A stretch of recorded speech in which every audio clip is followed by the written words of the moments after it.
Okay, legends, episode 6 of Invincible gives us the war, unbound and untamed. It's fierce and it's raw, but beneath all that chaos, there's a resonating core to it that hits harder than a punch from Omni-Man. The war comes in like a steam train this week, legends, and it's Viltrum that gets worked over this week. Nolan utterly folds General Kregg with an absolute devastator. The space racer tears this sucker in half with the Infinity Ray. And just look what it does to this ship.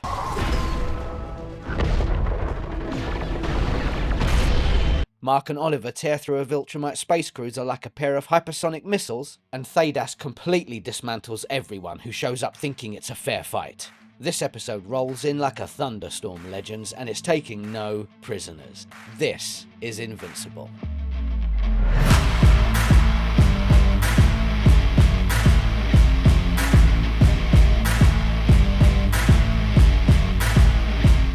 Okay, first things first. It opens with both Thedas and Thrag addressing their forces, rallying their troops to the cause. And there's just something inspiring about hearing Peter Cullen, the voice of Optimus Prime, talking about hope and liberty. We will end their cruelty. We will end their tyranny. If we remain unified against their empire of pain, we will prevail. That voice is baked into my childhood, and I know I'm not alone on that one. Recognize. For today, in the name of freedom, we take the battle to them. When the account of the ages is etched into the cosmos. When he starts talking about righteousness, let those who exist long after us know I'm already saluting. That this was our finest hour.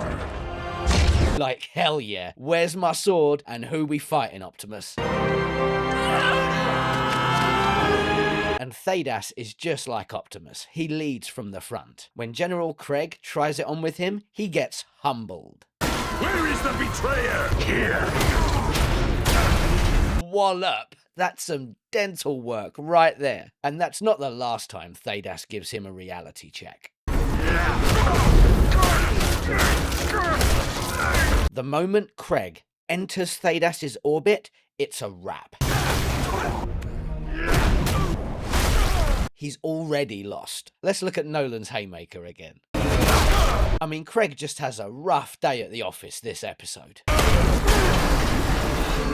He gets run through by everyone. He's slapped from pillar to post the moment he arrives. Look at the absolute state of him here. He turned up with that final boss energy and got firmly turned over. The dynamic in the fight felt different this week. There wasn't the usual sense of dread that comes with a Viltrumite assault. I mean, it started that way with the Viltrumite warriors taking loads of civilians off the board. But as soon as our team got organised, it felt like they had it on lockdown. Alan was in control of every fight he had. He was a beast from start to finish. And he threw a few glorious punches. We've already covered how much of a powerhouse Thedas was. Tech Jacket seemed a little out of her depth. I haven't really seen the use of bringing her into it yet, but I suppose she'll have her time to shine later. But as a whole, the Coalition didn't seem to struggle with the gritty ground war. They seemed dominant, especially when the Graysons arrived. They looked heroic, all three of them hovering in the sky, ready to descend with the fury. I was here for it. I said it last week, and I'll say it again this week. Father and sons stepping up as a unit, it's what I've been waiting for, because all of that history is coming together. There's redemption and forgiveness on the horizon, and we've seen all the pain and reconciliation it's taken for them to get here. It feels real. It has gravity, and it feels right for them to move forward now. Not just in the same direction, but as a unit. But more on that later. Back to the battle. Our boys and girls cleaned up. Sparta! While Nolan joined the battle below, Mark and Oliver just dismantled Thrag's Star Destroyer. Sending the Emperor's emotional support skull hurtling through the debris. Yeah, Emperor Thrag has an intimate fixation with a lifeless skull. Bit weird. losing his precious made him lose his courage as well, because the Viltrumites turn with their tail between their legs and fuck right off. It was satisfying to see the good guys not just win, but absolutely mop the floor with the Viltrumites this week. And it wasn't just a victory, they handed them a proper beating. They turned them over and gave them a spanking. That's a nice change of pace for this show. A solid, uncontested win, with the Empire retreating in defeat. But I know it's not gonna last. There's 2 episodes left, and I'm not letting myself get fooled into a false sense of security. This is Invincible, and it's gonna hit back hard. And I've got a feeling it's gonna be Thrag that does the hitting. I dread to think who pays the price when he does. Honourable mention to Battle Beast. This guy is an absolute legend. You promised me more. More battle. More glory. More worthy opponents! More! A complete maniac who just wants to throw down with a Viltrumite. This guy is in it for the kicks. For everyone else, the war is woe, death, and sorrow. Just look at last episode. But this guy is living his best life. I'll kill you for that. Is that a promise? It's a shame we didn't get to see him properly cut loose again this episode. But I got a feeling his moment is coming. Okay, let's get to the emotional core of the episode. And that's the time that Oliver and Nolan spend together as they wait for Mark's wounds to heal. The healing process will take months, so it forces Nolan and Oliver to remain with no one but each other for company on a planet with no one else around. This was a well-structured arc that gave the characters and the situation the time needed to evolve organically. It starts with Oliver still angry at Nolan for not coming to see him on Earth. And Nolan does what he's been doing so well thus far this season. He gives him some space. He lets Oliver speak, and when Oliver retreats, Nolan doesn't push. He's patient. He knows forgiveness isn't coming easy, so he takes small steps. Each step getting a little closer to Oliver's trust. He prepares them both some food, day to day. Hope you're hungry. Yeah, I'm never eating that. And he uses the time to give Oliver some combat training, which is something he's done for Mark, but not Oliver. It's a long way from earning Oliver's respect back, but it shows that he cares and he's doing what he can. All the while, he continues to be patient, giving Oliver the space he needs to process how he feels. Eventually, Oliver admits why he's been so upset, and it hits hard. He tells Nolan that he heard what he said to Debbie. I heard you that night at home. You said you didn't love my other mom, that she was a mistake.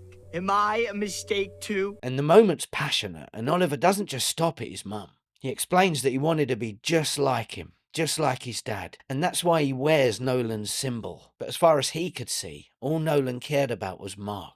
I wanted to be just like you. I even wear your stupid symbol. Just let that beat sink in for a moment, legends. Just imagine the turmoil that Oliver's feeling right now. Unwanted, and not good enough for his father's attention. Second best to the brother that he looks up to and loves. Nolan responds that he's trying to do better. He's trying to be better, but it's much harder than he thought. Oliver says he's too late, and he flies off. Once again, Nolan gives him space to process and remains patient. He makes a few passes at connection as the time goes by, but is usually met with hostility.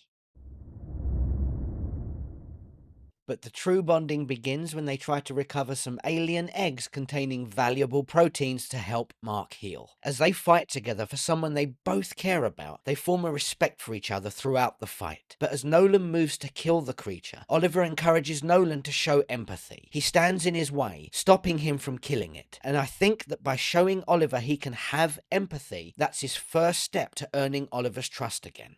And then the real moment of connection happens, and legends, this is the part that pulls at your heartstrings. Oliver asks Nolan if he didn't love his mum, why did he have him? And just listen to Nolan's response. What I said about Andressa wasn't true. I didn't want to hurt Debbie any more than I already had. I was lost.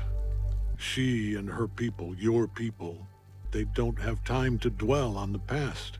Now just putting Oliver's anguish aside for a moment. If someone makes a mistake, they forgive and move on immediately. Look at what that means for Nolan. At that point on Thraxa, he was drowning in guilt, overwhelmed with self-loathing because he betrayed both his family and his heritage. They showed me there might be a way back if I tried hard enough.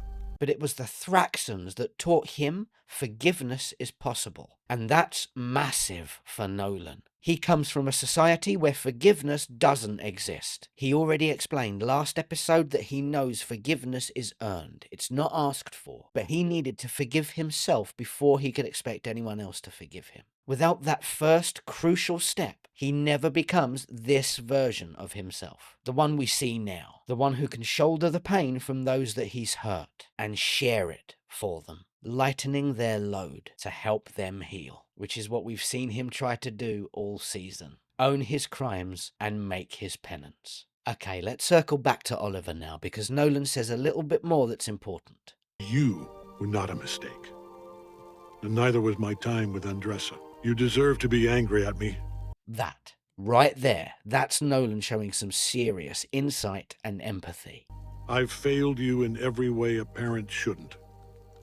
Fixing that, if I even can, will take time. And this is where that patience pays off. Nolan waited as long as it took for Oliver to be ready to hear that. And what he said at that point at the right time, when Oliver came to him, was exactly what Oliver needed to hear. What follows is some time of genuine, heartwarming bonding. The two of them enjoy the time together alone on the planet as they wait for Mark to heal. They train, they fish, and they feast. They become father and son. It was a really rewarding journey to watch unfold. And when Oliver said he's going to miss it there when they leave, I'd be lying if I said that didn't hit me right in the feels. I'm glad they got that time together. They both needed it. And you know what? They both deserved it.